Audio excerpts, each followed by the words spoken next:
Hello everyone, let's try to understand the section 34 of CPC titled as interest. Now what it says, where and insofar as a decree is for the payment of money, civil court कोई decree issue करती है regarding any payment of money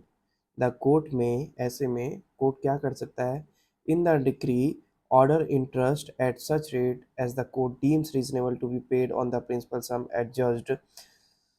जो भी disputed amount है दो party के बीच में एक पार्टी जिसने क्लेम किया और दूसरा पार्टी जो उसको डिनाई कर रहा है कोर्ट जब ये पाती है कि ये जो पर्टिकुलर अमाउंट है इस पार्टी के फेवर में बन रहा है और दूसरी वाली पार्टी जो है उसने ये अमाउंट देने से मना कर दिया डिनाई कर दिया ऐसे में जब सूट फाइल हुआ उससे पहले उस प्रिंसिपल अमाउंट पे उस टोटल अमाउंट पे दैट इज प्रिंसिपल सम उस टोटल अमाउंट पे केस फाइल होने तक कोई इंटरेस्ट कोर्ट जो है वो लगा सकती है प्रिंसिपल अमाउंट पे मैं बताता हूँ उसके बाद कोर्ट फाइल होने से लेके डिक्री आने तक कोर्ट फिर से इंटरेस्ट लगा सकती है उसके बाद डिक्री आने के बाद से लेके उस अमाउंट के पेमेंट होने तक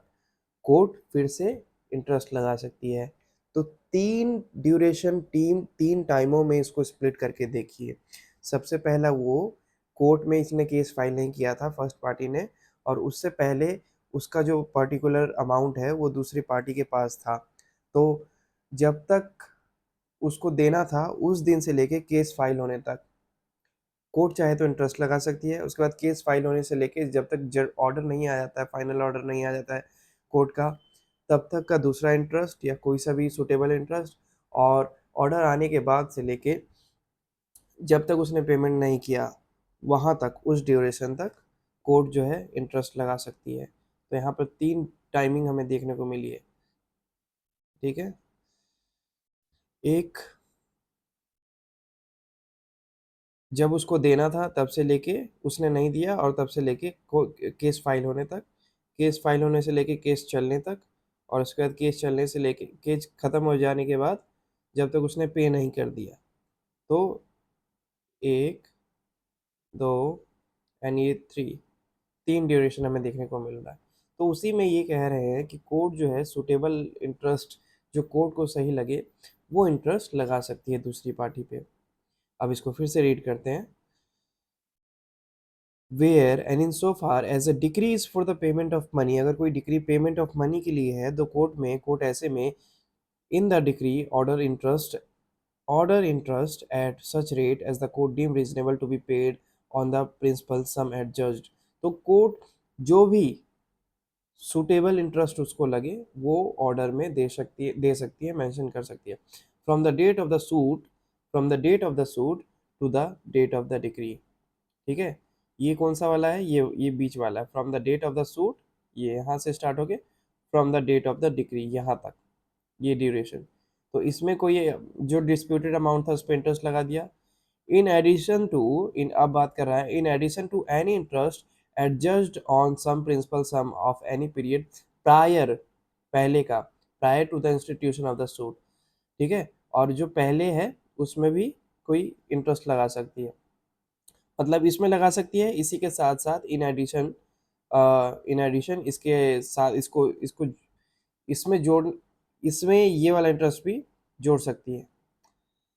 इन addition to any interest adjust on the principal sum for the period prior to the institution of the suit तो सूट फाइल होने से पहले अगर कोई प्रिंसिपल अमाउंट पे जो उसने पे नहीं किया तो उस पर भी कोई इंटरेस्ट लगा सकती है with further interest at such rate not exceeding 6% अब ये कह रहा है कि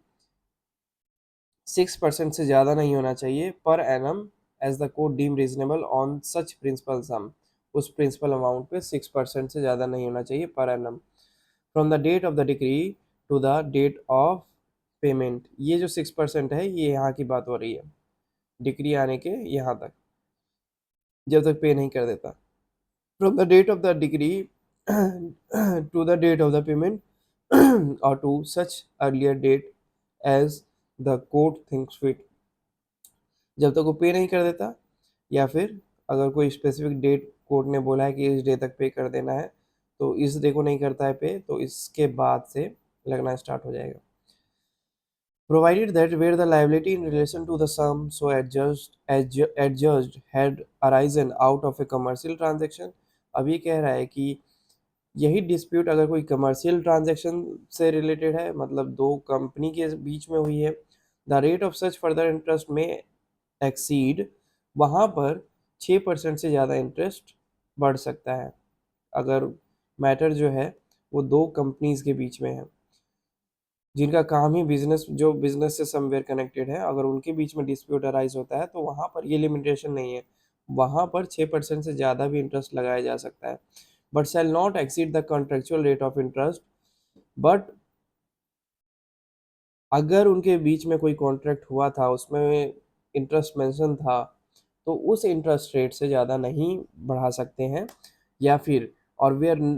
where there is no contractual rate, या फिर जहाँ पर कॉन्ट्रैक्ट में मेंशन ही नहीं है कि कितना इंटरेस्ट, तो ऐसे सिचुएशन में at the rate at which money are lent और advance by nationalise bank in relation to commercial transaction. तो ऐसे में जो नेशनल बैंक है वो जिस रेट पे कमर्शियल किसी कंपनी को लोन देती है, जिस इंटरेस्ट पे देती है, तो वो जो इंटरेस्ट रेट है, मान लो बैंक जो है 12% इंटरेस्ट पे दे रही है, 8% इंटरेस्ट पे दे रही है, किसको लोन दे रही है, किसी कंपनी को, तो ये वाला जो करंट रेट है उस टाइम का, इतना इंटरेस्ट रेट जो कोर्ट है ऑर्डर दे सकती है। ओके, सो इंटरेस्ट की बात करें तो इसमें basically in simple words court interest लगा सकती है किसी भी पार्टी के ऊपर जिसको प्रिंसिपल अमाउंट देना है, बन रहा है देना, और उस पर कोई सा भी सूट फाइल होने से पहले इंटरेस्ट वो लगा सकती है, सूट फाइल जो होने का ड्यूरेशन है उसमें इंटरेस्ट लगा सकती है, सूट फाइल होने के बाद जब तक पेमेंट नहीं हो जाता तब तक भी इंटरेस्ट लगा सकती है। तो 3 ड्यूरेशन में स्प्लिट हो गया है। उसके बाद अगर ये कह रहा है कि अगर कोई कमर्शियल ट्रांजैक्शन है दो कंपनी के बीच में, तो वहाँ पर 6% का जो इंटरेस्ट रेट था वो एप्लीकेबल नहीं होगा, बढ़ सकता है, कम हो सकता है, बढ़ सकता है, depends on the factor, depends on the fact. उसके अलावा कॉन्ट्रेक्चुअल बेसिस पे जो डिसाइड हुआ था, जितने परसेंटेज डिसाइड हुए थे, वो चार्ज हो सकता है। अगर कॉन्ट्रेक्चुअल बेसिस पे उन्होंने डिस्कस नहीं किया था कि कितना परसेंट फिक्स होगा, तो फिर जिस इंटरेस्ट रेट पे बैंक किसी कंपनी को इन लोन देती है, उस इंटरेस्ट पे वो इंटरेस्ट कोर्ट लगा सकती है। Explanation one subsection nationalise bank, subsection nationalise bank मतलब यहाँ पर नेशनलाइज बैंक है ना मेंशन, तो इसका मतलब क्या हुआ, means a corresponding new bank as defined in banking companies acquisition. तो जो डेफिनेशन नेशनलाइज बैंक की banking companies acquisition and transfer of undertakings act 1917 में 70 में मेंशन है, वही डेफिनेशन नेशनलाइज बैंक की मानी जाएगी। एक्सप्लेनेशन टू क्या कह रहा है, for the purpose of this section a transaction is a commercial transaction. इस सेक्शन के रिगार्डिंग एक ट्रांजेक्शन कमर्शियल ट्रांजेक्शन है, यहाँ पे मेंशन है ना कमर्शियल ट्रांजेक्शन, तो एक ट्रांजेक्शन कमर्शियल ट्रांजेक्शन है if it is connected with the industry, trade और business of a party incurring the liability, जिनकी liability भी बनती है, दो पार्टी जो किसी इंडस्ट्री से जुड़े हुए हैं, ट्रेड से जुड़े हुए हैं, व्यापार से, बिजनेस से जुड़े हुए हैं, और उनकी लाइबिलिटी बनती है एक दूसरे के प्रति, वैसे ही उन लोगों को कमर्शियल, उन लोगों के बीच में जो ट्रांजैक्शन हुआ है उसको कमर्शियल ट्रांजैक्शन कहा जाएगा, माना जाएगा इस सेक्शन के अकॉर्डिंग। सब सेक्शन 2 क्या कहता है, where such a decree is silent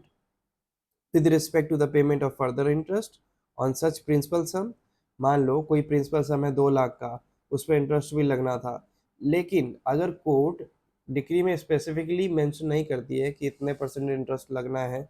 जो भी प्रिंसिपल अमाउंट है डिफेंडेंट को पे करना है 2 लाख प्लस में 6% इंटरेस्ट रेट के साथ पर एनम,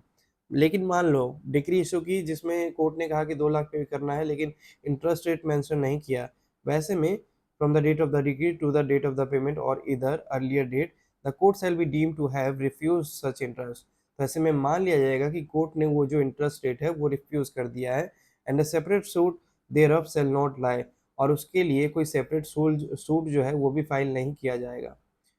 ठीक है, तो अगर कोर्ट ने मना कर दिया कि इंटरेस्ट नहीं लगाना है, so that's it, that's an it is basically giving a discretionary power to the court that whether it can apply, it can charge, it can issue an interest rate with the principal amount, or it can refuse the interest rate. So इसमें refusal power है court के पास कि वो interest rate नहीं भी लगा सकती है, चाहे तो इसमें है कि लगा सकती है और 3 ड्यूरेशन में लगा सकती है, चाहे तो इसमें भी, इसमें भी, इसमें भी ऐसा, नहीं तो चाहे तो नहीं भी लगा सकती है। और अगर नहीं लगाएगी, स्पेसिफिकली मेंशन नहीं करेगी इंटरेस्ट रेट, तो ये मान लिया जाएगा कि कोर्ट ने रिफ्यूज़ कर दिया है, और इसके लिए कोई सेपरेट सूट जो है कि इंटरेस्ट चार्ज करने के लिए कोई सेपरेट सूट फाइल नहीं नहीं कर सकते हैं फिर। तो दिस वाज सेक्शन 34।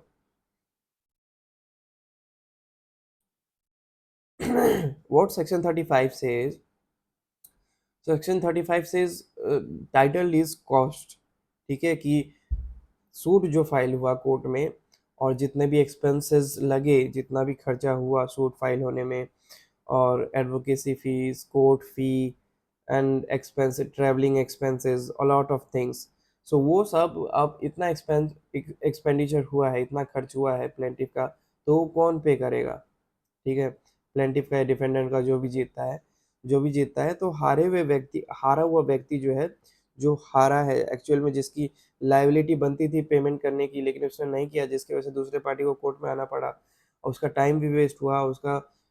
एडिशनल खर्चा भी लगा, तो वो सब कौन पे करेगा? वो बता रहे हैं सेक्शन 35 में। Subject to such condition and limitation as may be prescribed and to the provision of any law for the time being enforced, the cost of an incident the cost of incident to all suits shall be in the discretion of the court। Court की खुद की समझबूझ पे होगा ये, and the court shall have full power to determine by whom और out of what property. Court की खुद की समझबूझ पे होगा ये कि कॉस्ट कौन पे करेगा, और क्या क्या फैक्टर डिटरमाइन करते हुए कि कौन पे करेगा। ठीक है, किस प्रॉपर्टी से पे किया जाएगा, कौन से प्रॉपर्टी से पे किया जाएगा,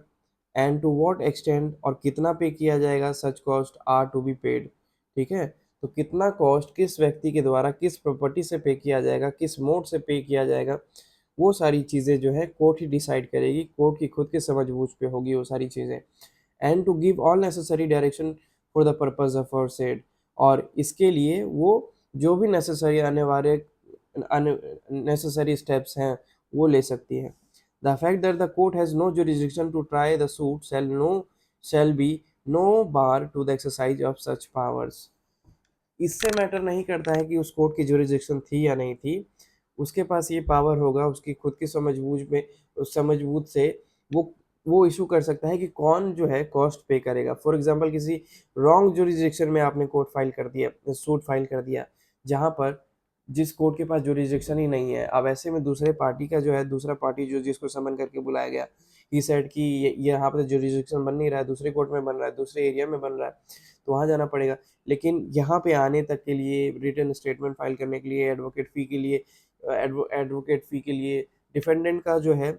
अच्छा खासा अमाउंट लगा, तो ऐसे में कौन पे करेगा वो चार्ज? तो ऐसे में डिस्क्रिशनरी पावर है, क्योंकि जुरिस्डिक्शन तो है नहीं, तो ऐसे में ये कह रहा है कि जुरिस्डिक्शन ना भी हो तब भी अप्लाई कर सकते हैं, कॉस्ट कौन पे करेगा। So this was section 35। ठीक है, सेक्शन 35 सेज कि कॉस्ट कौन पे करेगा, और डिस्क्रिशनरी पावर है कोर्ट के पास, खुद की समझबूझ से कर सकती है, कोर्ट कॉस्ट इम्प्लाई कर सकती है किसी पार्टी के ऊपर अगर बनता है तो। उसके अलावा किस पार्टी से कितना कितना कॉस्ट, किस पार्टी का कितना कॉस्ट, किस पार्टी के ऊपर कितना कॉस्ट लगाया जाएगा, और किस प्रॉपर्टी से वो कॉस्ट लिया भी जा सकता है, वो सारी चीज़ें जो है कोर्ट के हाथों में होगी। और इससे फ़र्क नहीं पड़ता है कि कोर्ट की जुरिस्डिक्शन बन रही थी या नहीं बन रही थी। अगर कोर्ट ने बोला कि कॉस्ट पे करना है तो करना है। What subsection 2 says, where the court direct that any cost shall not follow the event, the court shall state its reasons in writing. अब ऊपर दी गई बातें अगर इसके विपरीत अगर कुछ कोर्ट करता है तो कोर्ट को राइटिंग में वो चीज़ मेंशन करनी पड़ेगी, वो लिख के लिखित रूप में उसको मेंशन करना पड़ेगा कि ये जो चीज़ ऊपर मेंशन है उसको कोर्ट को ये रूल फॉलो करना है। बट इन केस अगर कोर्ट ये रूल नहीं फॉलो करता है तो उसको रिटर्न में बताना पड़ेगा कि उसने ये डिसीजन क्यों लिया, इसके अगेंस्ट में डिसीजन क्यों लिया।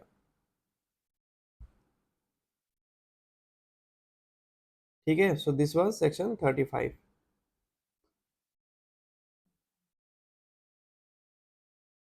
This is 35 cost related with commercial transaction, commercial dispute.